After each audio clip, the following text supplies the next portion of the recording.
ओम शांति। 17 तारीख की मुरली है। मीठे प्यारे प्राणेश्वर प्रिय पिता कहते हैं, मीठे बच्चे, तुम्हें भक्ति की रोचक बातों के बजाय रूहानी बातें सबको सुनानी है। रावण राज्य से मुक्त करने की सेवा करनी है। प्रश्न है, सेवा में सफलता प्राप्त करने के लिए मुख्य कौन सा गुण चाहिए?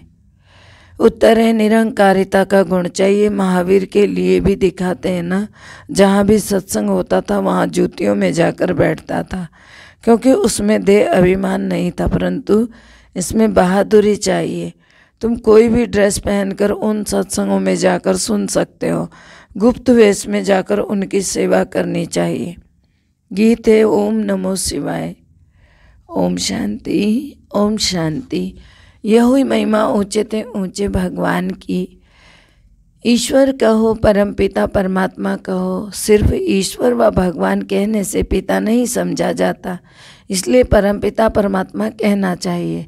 वह रचयिता है इस मनुष्य सृष्टि का। अब ऊंचे ते ऊंचा बाप क्या आकर कहते हैं कि पतित मनुष्य मुझे बुलाते हैं कि आकर हमको पावन बनाओ। पावन माना पवित्र, पतित पावन भगवान को ही कहा जाता है। बरोबर वहाँ आता है जरूर। तो भक्ति मार्ग में भगवान को याद करते हैं तो वह आता भी जरूर है, परंतु वह आएगा तब जब भक्तों को भक्ति का फल देना होगा। फल देना अर्थात वर्षा देना, उसके लिए बहुत सहज है। 1 सेकंड में जीवन मुक्ति दे सकते हैं। कहते भी है ना, जनक को सेकंड में जीवन मुक्ति मिली। नाम एक का ही गाया हुआ है, सेकंड में जीवन मुक्ति अर्थात सुख शांति मिली। मनुष्य कहते भी हैं, शांति सुख और बड़ी आयु चाहिए। छोटेपन में कोई मरता है तो कहते हैं ना, अकाले मृत्यु आ गया। अल्पायु कहते हैं, पूरी आयु नहीं बिताई। अब बाप जो कुछ भी करके गए हैं ना, उनका ही तो गायन है। सेकंड में जीवन मुक्ति तो जरूर पहले ही जीवन बंद में होगा। जीवन बंद कलयुग के अंत और जीवन मुक्त सतयुग के आदि को कहा जाता है। कहते हैं ना, जनक मिसल घर ग्रस्त में रहकर जीवन मुक्ति को पाएं। बाप समझाते हैं, अक्षर ही 2 हैं, राजयोग और ज्ञान। भारत का प्राचीन राजयोग तो मशहूर है। प्राचीन माना पहले पहले, लेकिन कब यह मनुष्य नहीं जानते, क्योंकि कल्प की आयु लाखों वर्ष कह देते हैं। भारत का प्राचीन ज्ञान और योग तो सब चाहते हैं, जिससे भारत स्वर्ग बनता है। अब तो भारत बहुत दुखी है। पहले सूर्यवंशी राज्य था, अब नहीं है। फिर उनको याद करते हैं कि वह राजयोग और ज्ञान किसने दिया था, यह नहीं जानते। नहीं तो बाप से वर्षा लेने में बच्चों को कोई भी तकलीफ नहीं। बाप का बने तो वर्षे के लायक बने। फिर भी माता पिता टीचर की शिक्षा मिलनी होती है। मुक्ति का भी वर्षा चाहिए, इसलिए गुरु करते हैं, परंतु जीवन मुक्ति तो कभी कोई दे ना सके। जब जीवन बंध का अंत हो तो जीवन मुक्ति की आदि हो, तभी फिर जीवन मुक्ति देने वाला आए। मनुष्य ने तो सिर्फ सुना है कि सेकंड में जीवन मुक्ति अथवा सेकंड में रावण राज्य से राम राज्य, पतित से पावन, परंतु कैसे सो नहीं जानते। तो बाप तुम आत्माओं से बात करते हैं। यह है रूहानी शिक्षा जो सुप्रीम रूह देते हैं। वहाँ तो सब मनुष्य ही शास्त्र आदि पढ़ते हैं, कहते हैं फलाने आत्मा ने यह ज्ञान दिया। यहाँ है प्राचीन राजयोग और ज्ञान जो परमपिता परमात्मा ने दिया था 5000 वर्ष पहले, जिससे तुम सो देवी देवता बने थे। अभी तो प्रायः लोप हो गया है। अगर लोप न हो तो सुनावे भी कैसे? मनुष्य पतित ना बने तो पतित पावन बाप आए भी कैसे? तो पतित बनने में 84 जन्म लेने पड़ते हैं। इसका भी तो सारा विस्तार बाप समझाते हैं ना, सारा वर्ण भी समझाते हैं। तो बाबा कहते हैं, ब्रह्मा चाहिए तो ब्रह्मा का बाप भी तो चाहिए ना। ब्रह्मा विष्णु शंकर इन तीनों का भी तो बाप शिव है ना। अभी देखो, ब्रह्मा द्वारा बैठ प्राचीन ज्ञान देते हैं, जिससे विष्णुपुरी के मालिक बनेंगे। ब्राह्मण सो देवता बन जाते हैं। ब्राह्मण धर्म वाले मनुष्य से तुम सो देवी देवता धर्म वाले बन रहे हो। तो पहले प्रजापिता ब्रह्मा चाहिए। कृष्ण को तो प्रजापिता नहीं कह सकते। यह तो सब उल्टी बातें बना दी हैं। कृष्ण को इतनी रानियां बच्चे आदि थे, यह है भूल। ऐसा कुछ नहीं था। वास्तव में बच्चे हैं ब्रह्मा को, ना कि कृष्ण को। ब्रह्मा ही कृष्ण बनते हैं आगे जन्म में। बस इस एक जन्म की उथल पाथल ने मनुष्य को मुझा दिया है। गीता का भगवान कृष्ण को कह दिया, शिव को उड़ा दिया। सब कहते हैं ब्रह्मा को 3 मुख थे। कितने मूंझ गए हैं। श्री शिव रचयिता को तो जानते भी नहीं, एकदम गुम कर दिया। रचता ही आकर बताते हैं कि हम कैसे देवी देवता धर्म की रचना करते हैं। रचता कौन है? शिव बाबा स्वयं आकर बताते हैं। ऐसे नहीं कि परमात्मा सृष्टि कैसे रचते हैं। परम पिता परमात्मा को बुलाते ही हैं, हे पतित पावन आओ, आकर हम पतितों को पावन बनाओ। दुनिया को यह मालूम ही नहीं कि इस समय रावण का राज्य चल रहा है। रावण की बड़ी बड़ी कथाएं बैठ सुनाते हैं। इसको कहा जाता है भक्ति की रोचक बातें, और यह है रूहानी बातें। इस समय सब सीताएं अथवा भक्तियां रावण की कैद में, और रावण राज्य में बहुत दुखी हैं। अब सबको रावण राज्य से मुक्त कराना है। अब बाप आया है, कहते हैं ना बच्चे, तुम्हारे 84 जन्म अब पूरे हुए, अब वापिस चलना है। मुझे ही बुलाते थे कि दुख हरता सुख करता आओ। यह मेरा ही नाम है। कलयुग में है अपार दुख, सतयुग में है अपार सुख। फिर से तुमको सुख का वर्षा दिलाने अर्थ फिर से तुम्हें राजयोग और ज्ञान सिखला रहा हूँ। यह पुरानी दुनिया विनाश हो जाएगी। मनुष्य तो विनाश से बहुत डरते, समझते आपस में लड़े ही नहीं तो शांति हो जाए। फिर इतने अनेक धर्मों में शांति कैसे होगी? बाबा समझाते हैं यह इतने धर्म जो है सब अब हैं, वह पहले नहीं थे। जो अभी हैं इतने धर्म, बाबा ने कहा वो पहले नहीं थे। जब एक ही धर्म था तब बरोबर सुख शांति का राज्य था।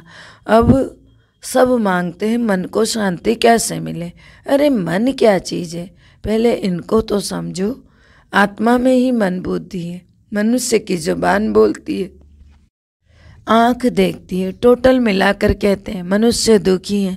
किसको भी समझाना बड़ा सहज है कि बाप को याद करो और वर्षे को याद करो, फिर झाड़ और ड्रामा की समझानी भी देनी पड़े।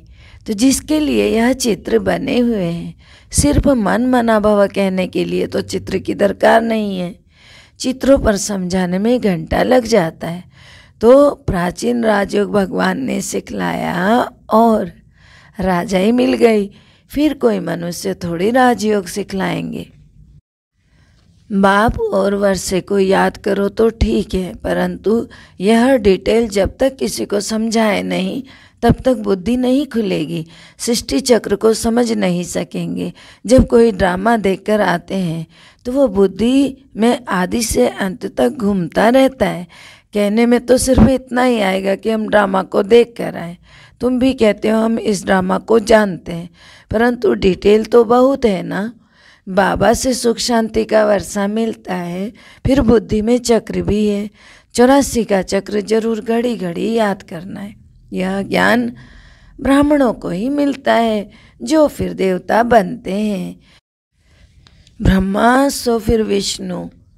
बाबा कहते हैं कि पहले ब्रह्मा है, वही फिर आगे चलकर विष्णु बनता है। तो विष्णु सो ब्रह्मा। तो तुम जो देवी देवता थे पुनर्जन्म लेते लेते फिर आकर ब्राह्मण बने। हद का बाप तो सिर्फ उत्पत्ति पालना करते हैं, विनाश तो नहीं करेंगे ना।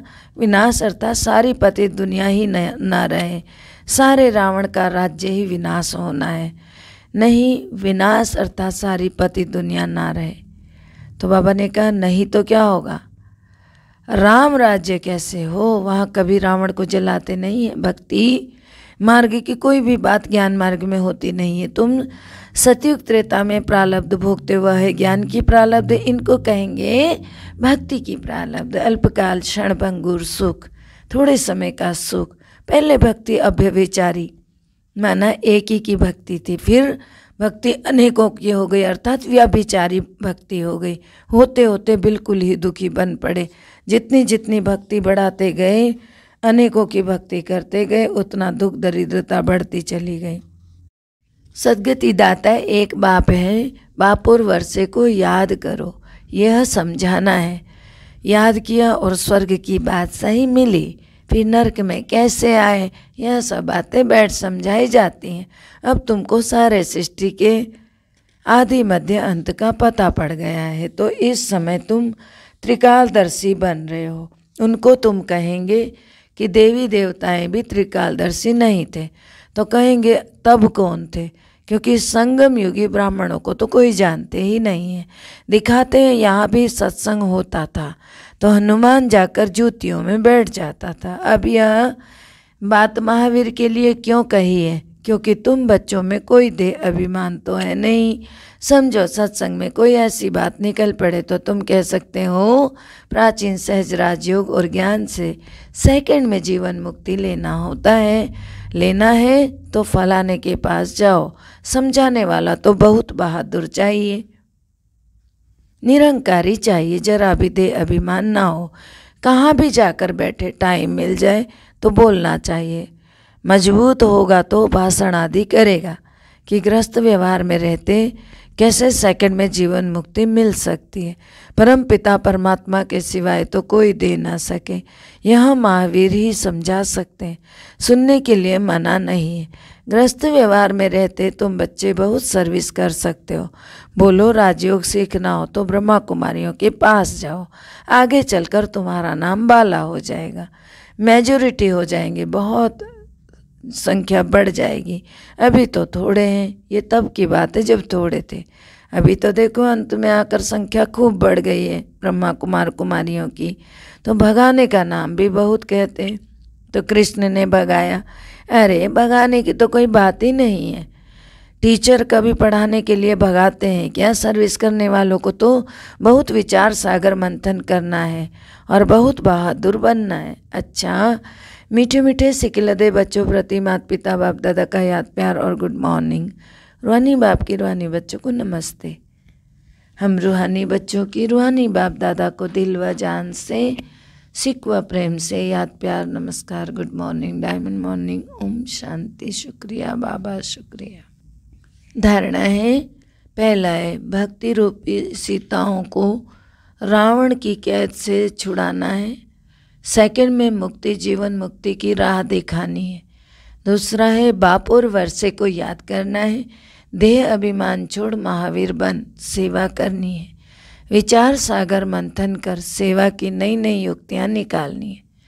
मीठे प्यारे बाबा का वरदान है, नथिंग न्यू की युक्ति द्वारा हर परिस्थिति में मौज की स्थिति का अनुभव करने वाले सदा अचल अडोल भव। ब्राह्मण अर्थात सदा मौज की स्थिति में रहने वाले, दिल में सदा स्वतः ही यही गीत बजता रहे, वाह बाबा वाह मेरा भाग्य। दुनिया की किसी भी हलचल वाली परिस्थिति में आश्चर्य नहीं, फुल स्टॉप। कुछ भी हो जाए लेकिन आपके लिए नथिंग न्यू, कोई नई बात नहीं है। इतनी अंदर से अचल स्थिति हो, क्या क्यों में मन मुझे नहीं, तब कहेंगे अचल अडोल आत्मा है। स्लोगन है, वृत्ति में शुभ भावना हो शुभकामना हो तो शुभ वाइब्रेशन फैलते रहेंगे। वृत्ति में शुभ भावना हो शुभकामना हो तो शुभ वाइब्रेशन फैलते रहेंगे। ओम शांति। सबका भला हो, सब सुख पाएं, सब परमात्मा से जुड़ जाएं। सबका भला हो, सब सुख पाएं, सब परमात्मा से जुड़ जाएं। अंत समय में अपना जीवन सफल बनाए, मुक्ति जीवन मुक्ति को पाए। ओम शांति।